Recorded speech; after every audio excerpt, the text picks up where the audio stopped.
Hello everyone and welcome to the official channel of Law Prep Tutorial. स्वागत है आपका constitutional law की third class में। इस क्लास में हम पढ़ेंगे Government of India act 1935 and Indian Independence Act 1947। Class को स्टार्ट करने से पहले एक रैपिड रिकैप कर लेते हैं प्रीवियस दो क्लासेज में। फर्स्ट क्लास में हमने जाना कैसे east India company India I and battle of Buxar के बाद में कैसे वो ट्रेडिंग कंपनी से टेरिटोरियल पावर बने। उसमें ट्रीटी ऑफ इलाहाबाद के बाद जैसे उन्हें दीवानी राइट्स मिले, उन्हें इंडिया के ऊपर गवर्नेंस स्टार्ट कर दी, टैक्स कलेक्ट करना स्टार्ट कर दिया था। फिर आया था रेगुलेटिंग एक्ट 1773। रेगुलेटिंग एक्ट का नाम रेगुलेटिंग एक्ट इसलिए पड़ा क्योंकि उन्हें रेगुलेट करना स्टार्ट किया था ईस्ट इंडिया कंपनी के फंक्शंस को एंड इंडिया में गवर्नेंस को। कैसे धीरे धीरे ब्रिटिश इंडिया एक्ट आया एंड लेटर डिफरेंट एक्ट्स आए। उसके बाद फर्स्ट वॉर ऑफ इंडिपेंडेंस के बाद ब्रिटिशर्स को ये रियलाइज हो गया था इंडिया को गवर्न करना अब इतना ईजी नहीं है, तो फिर ब्रिटिश क्राउन ने डायरेक्टली रिस्पॉन्सिबिलिटी अज्यूम करी, खुद से गवर्न करना स्टार्ट हुआ। फिर आया हमारा government of India act 1958 and Indian council act 1861 and different acts आए। Morley Minto reforms 1909, Montagu Chelmsford reforms 1919 and आज की क्लास में हम जानेंगे government of India act 1935। Government of India act 1935 बहुत ज़्यादा इंपॉर्टेंट इसलिए भी हो जाता है क्योंकि इस एक्ट ही एक बेस, एक स्केलेटन मिला हमारी कॉन्स्टिट्यूशन असेंबली को, जिसके बेसिस पे अब वो कॉन्स्टिट्यूशन ड्राफ्ट करने वाले थे।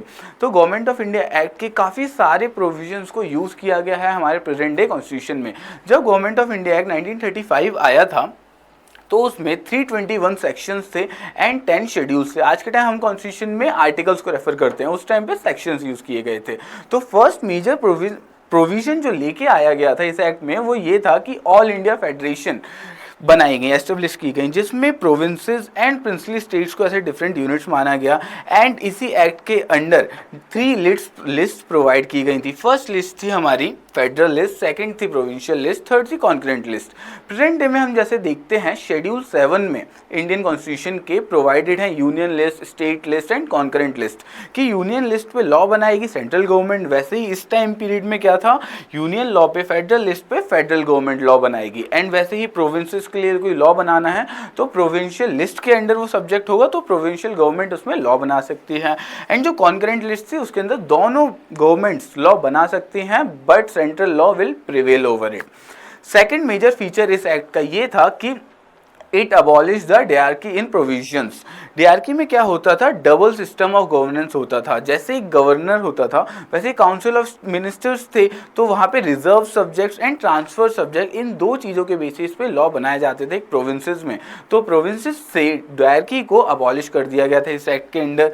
नेक्स्ट हम देखते हैं it introduce the bicameral legislature. अब बाईकैमरलिज्म क्या होता है, बाईकैमरलिज्म होता है 2 houses, first upper house and lower house. जैसे हम प्रेजेंट डे में देखते हैं जैसे लोकसभा है एंड राज्यसभा, 2 हाउसेस हैं, वैसे ही स्टेट्स में भी बाईकैमरल लेजिस्लेचर होता है, विधानसभा एंड विधान पार्षद। तो उस टाइम पे आउट ऑफ 11 प्रोविंसेस 6 प्रोविंसेस में बाईकैमरल लेजिस्लेचर इम्प्लीमेंट किया गया था। चलिए ये बताइए कमेंट सेक्शन में कि प्रेजेंट डे में कितने स्टेट्स में बाईकैमरल लेजिस्लेचर आज फंक्शन करता है। तो प्रेजेंट डे में हम देखें तो टोटल 6 स्टेट्स में बाईकैमरल लेजिस्लेचर है, जहाँ पे अपर हाउस भी है, लोअर हाउस भी है, मतलब विधानसभा भी है, विधान पार्षद भी है। अगर आपको इसे याद करना है तो बहुत ईजी ट्रिक है इसे याद करने की। कब तुम सबसे पहले कर्नाटका, आंध्र प्रदेश, बिहार, उत्तर प्रदेश, तेलंगाना एंड महाराष्ट्र, इन 6 स्टेट्स में प्रेजेंट डे में भी बाईकैमरल लेजिस्लेचर है। Bicameral legislature means 2 houses. Fourth next provision था कि सेपरेट इलेक्टोरेट के प्रोविजंस इंट्रोड्यूस कर दिए गए थे for depress class, women and labours. मतलब डिप्रेस क्लास में SC ST के लिए भी सेपरेट इलेक्टोरेट्स होंगे कि इनकी सीट रिजर्व होंगी, तो उस पर कोई कैंडिडेट अगर इलेक्शन लड़ना चाहता है तो डिप्रेस क्लास मतलब SC ST से बिलोंग करना चाहिए। वुमेन सीट्स पे वुमेन बिलोंग करनी चाहिए, कोई मेल इलेक्शन नहीं लड़ सकता है। तो सेपरेट इलेक्टोरेट्स इंट्रोड्यूस किए गए थे गवर्नमेंट ऑफ इंडिया एक्ट 1935 में, जो आज के प्रेजेंट डे में भी हम कॉन्स्टिट्यूशन में देखते हैं ऐसे प्रोविजंस एग्जिस्ट करते हैं। Next, it abolish the Council of India established by the Government of India Act 1858। The Secretary of State of India was provided with a team of advisers. जैसे प्राइम मिनिस्टर की एक cabinet होती है, council of ministers होती है, उसे abolish कर दिया गया था। पहले जो वाइस रॉय की हुआ करती थी। Next, it extended franchise. Franchise means voting rights. Present day में हम देख सकते हैं वोटिंग वोटिंग राइट्स आज यूनिवर्सल अडल्ट फ्रेंचाइजी के बेसिस पे सबके पास है। Anyone who is above the age of 18 has a right to vote. But ये वोटिंग राइट जब गवर्नमेंट ऑफ इंडिया 1935 आया था तो सबके पास नहीं हुआ करता था। उस टाइम पे सिर्फ और सिर्फ 14% ऑफ इंडियन पॉपुलेशन के पास वोटिंग राइट्स हुआ करते थे। एंड उस टाइम पे वोटिंग राइट्स दिए गए थे ऑन सर्टेन पैरामीटर्स की आपका एजुकेशनल स्टेटस कैसा है, आप टैक्स कितना पे करते हैं, आपके पास प्रॉपर्टी कितनी है, तो सर्टेन पैरामीटर के बेसिस पे ही वोटिंग राइट्स दिए थे। So entire population of India does not have the voting right before independence. चलिए ये आप मेंशन करिए, फैक्ट आपको याद करना है। जीके के पर्सपेक्टिव से कौन से अमेंडमेंट से ये चेंज हुआ था कि वोटिंग राइट्स पहले 21 एज हुआ करती थी बट फिर उसे रिड्यूस करके 18 ईयर्स कर दिया गया था। कौन से अमेंडमेंट से अलग चेंज किया गया था? FYI 61st amendment in the year of 1988। Next feature जो आया था गवर्नमेंट ऑफ इंडिया एक्ट का था to establish a Reserve Bank of India. Reserve Bank of India को 1935 में एस्टेब्लिश किया गया था to govern the monetary functions of India. Reserve Bank of India के फर्स्ट गवर्नर कौन थे? बिफोर इंडिपेंडेंस फर्स्ट गवर्नर थे Osborne Smith and first Indian to be the governor of RBI was CD Deshmukh. ये आपको याद रखना है जीके के पर्सपेक्टिव से। नेक्स्ट प्रोविजन था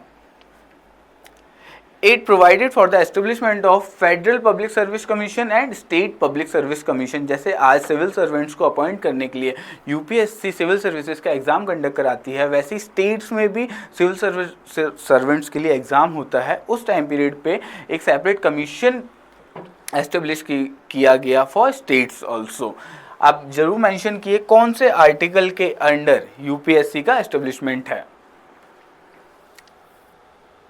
नेक्स्ट देखते हैं it provided for the establishment of a federal court which was set up in 1937। 1937 में फेडरल कोर्ट का एस्टेब्लिशमेंट किया गया। फेडरल कोर्ट जैसे आज हम सुप्रीम कोर्ट देखते हैं तो फेडरल कोर्ट को अबॉलिश कर दिया गया। लेटर ऑन वही कंटिन्यू हुआ 1950 से हमारा सुप्रीम कोर्ट ऑफ इंडिया।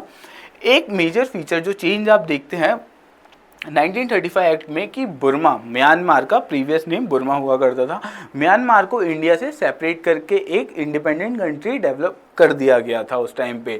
अगर 1935 में म्यांमार को इंडिया से रिमूव नहीं किया होता तो प्रेजेंट डे इंडिया में आज म्यांमार भी इंडिया का पार्ट होता। तो ब्रिटिश इंडिया का म्यांमार एक टेरिटरी हुआ करती थी, आप देख सकते हैं। कभी हिस्ट्री की क्लास में अपन डिस्कस करेंगे कैसे म्यांमार को क्यों इंडिया से सेपरेट किया गया 1935 में। ब्रिटिशर्स का मेन रीज़न ये था, कहना था कि फॉर द बेटर गवर्नेंस और administration of the territory, but such हम जानेंगे कभी दूसरी क्लास में। नेक्स्ट पॉइंट देखते हैं it provided for the establishment of federal railway authority. Railways के लिए एक सेपरेट अथॉरिटी एस्टेब्लिश की गई थी जिसमें रेलवेज के फंक्शंस को मैनेज किया जाएगा। उसके अलावा एक फंक्शन हम देख सकते हैं कि ऑडिटर जनरल ऑफ इंडिया की एक पोस्ट को एक डेवलप कर दिया गया था, एस्टेब्लिश किया गया था ऑडिटर जनरल। अब प्रेजेंट डे में हम देखते हैं controller auditor general of India CAG, वो वही पोस्ट थी जो आगे इंडिपेंडेंस के बाद डेवलप होकर CAG की अथॉरिटी बनती है। चलिए ये आप बताइए CAG कौन से आर्टिकल के अंडर अपॉइंट होते हैं? आगे देखते हैं। इसके बाद आया था 1935। अगर हम हिस्ट्री जाने तो हिस्ट्री का भी हम हिस्ट्री की क्लास में कवर करेंगे, कैसे फ्रीडम मूवमेंट हुई, कैसे हमें इंडिपेंडेंस मिली। बट अभी प्रेजेंट क्लास में हम सिर्फ और सिर्फ कॉन्स्टिट्यूशन लॉ के पर्सपेक्टिव से जानेंगे इंडिया में कॉन्स्टिट्यूशन कैसे डेवलप हुआ, तो कैसे डिफरेंट एक्ट्स मैटर करते हैं। इंडिया को इंडिपेंडेंस मिली 1947 में, बट क्या ब्रिटिशर्स ने खुद से दे दी, कैसे मिली? फर्स्टली 20 फरवरी 1947 उस टाइम में ब्रिटिशर्स के प्राइम मिनिस्टर हुआ करते थे क्लेमेंट एटली, जिनने डिक्लेयर कर दिया था कि ब्रिटिश रूल इंडिया में अब एंड हो जाएगा, अब हम इंडिया को रेस्पॉन्सिबल हैंड्स में छोड़ देंगे, इंडिया खुद को गवर्न करेगा, अब ब्रिटिशर्स यहाँ से जाएंगे। कि उसके बहुत सारे रीजंस थे ब्रिटिशर्स को इंडिपेंडेंस देने के लिए। उसने डिसाइड किया था ब्रिटिशर्स ने कि 30 जून 1948 को हम इंडिया से चले जाएंगे। बस टाइम सिचुएशन ऐसी डेवलप हुई कि ब्रिटिशर्स को पहले ही इंडिया छोड़ के जाना पड़ा। एक चीज़ आप कॉन्स्टिट्यूशन के पर्सपेक्टिव से याद रख सकते हैं कि Indian Independence act British parliament में इंट्रोड्यूस हुआ था जुलाई 4, 1947 को, एंड जिसे रॉयल असेंट मिल गया था UK के किंग क्वीन से जुलाई 18, 1947 को कि इंडिया अब एक इंडिपेंडेंट कंट्री है एंड वो खुद से गवर्न कर सकता है। एंड फाइनली 15 अगस्त 1947 को हम इंडिपेंडेंट हो गए थे। इस एक्ट में पहले तो हमारा क्रिप्स मिशन आया, फिर कैबिनेट मिशन आया, बट मुस्लिम लीग को इंडिपेंडेंस एक्सेप्टेड नहीं थी, वो राजी नहीं थे, वो खुश नहीं थे, सेटिस्फाई नहीं थे इंडिपेंडेंस के साथ में। तो फिर उस टाइम पे हमारे जो लास्ट वॉइसरॉय थे लॉर्ड माउंटबेटन, वो एक प्लान लेके आते हैं, माउंटबेटन प्लान। माउंटबेटन प्लान के अंडर ये था कि इंडिया को, ब्रिटिश इंडिया को डिवाइड कर दिया जाएगा टू सेपरेट टेरिटरीज, एक पाकिस्तान एक इंडिया की। मुस्लिम्स थे जो पाकिस्तान जा सकते हैं या इंडिया में भी रह सकते हैं, तो इसे टू नेशन थ्योरी बोला जाता है कि टू नेशन थ्योरी के बेसिस पे पार्टीशन हुआ था। बट वो हमारा हिस्ट्री का क्वेश्चन है, हम कॉन्स्टिट्यूशन में वो नहीं पढ़ेंगे आज। तो इंडियन इंडिपेंडेंस एक्ट पास होता है, तो इंडियन इंडिपेंडेंस एक्ट में क्या क्या गवर्न था, क्या क्या दिया गया था, वो हम जानते हैं। Firstly it ended the British rule in India and declared India as an independent and sovereign state from August 15, 1947। It provided for the partition of India in two separate territories, की जो भी प्रिंसली स्टेट, जो British province थी उन्हें तो उन्होंने अपने हिसाब से डिवाइड कर दिया था, बट जो भी प्रिंसली स्टेट्स थे उनके पास चॉइस थी कि आप डोमिनियन ऑफ इंडिया को ज्वाइन कर सकते हैं, डोमिनियन ऑफ पाकिस्तान को ज्वाइन कर सकते हैं। तो बहुत सारे स्टेट्स ने, प्रिंसली स्टेट्स ने इंडिया को ज्वाइन किया, कुछ ने पाकिस्तान को भी ज्वाइन किया। Later on it empowered the constitution assembly, कि अब ये दोनों कंट्री इंडिया और पाकिस्तान खुद के कॉन्स्टिट्यूशन से गवर्न करेंगे। तो कॉन्स्टिट्यूशन बनाने के लिए उन्हें प्रोविजन दे कि आप कॉन्स्टिट्यूशन असेंबली एस्टेब्लिश करिए, जो कॉन्स्टिट्यूंट असेंबली आपका कॉन्स्टिट्यूशन बनाएगी एंड उसके अकॉर्डिंगली आप गवर्न करेंगे। तो इंडिया की कॉन्स्टिट्यूंट असेंबली अलग बनी एंड पाकिस्तान की अलग बनी। तो उस टाइम पे और हम जानते हैं क्या क्या चेंजेस आए थे। It abolish the office of secretary of state for India and transferred his function to the secretary state for commonwealth affairs. Next, it proclaim the lapse of British paramountcy, ये सब पढ़ सकते हैं। Lastly, it granted freedom to the Indian princely states either to join the dominion of India और dominion of Pakistan to remain independent. It drop the title of emperor of India, पहले जो UK के king हुआ करते थे उनका title था कि एम्परर ऑफ इंडिया, इस टाइटल को अब रिमूव कर दिया गया था एंड अब से इंडिया उनकी टेरिटरी नहीं थी। इसके अलावा it discontinued the appointment to civil services, अब सिविल सर्विसेज में किसी भी सिविल सर्वेंट को यूके नहीं अपॉइंट करेगा, उसे Indian Union Public Service Commission के अकॉर्डिंगली अपॉइंट होंगे। बट जो सिविल सर्वेंट्स पहले से जॉब कर रहे थे उनकी जॉब नहीं जाएगी, they will continue as a civil servants for Indian. और जो पाकिस्तान जाना चाहते थे उन्हें पाकिस्तान चूज़ किया।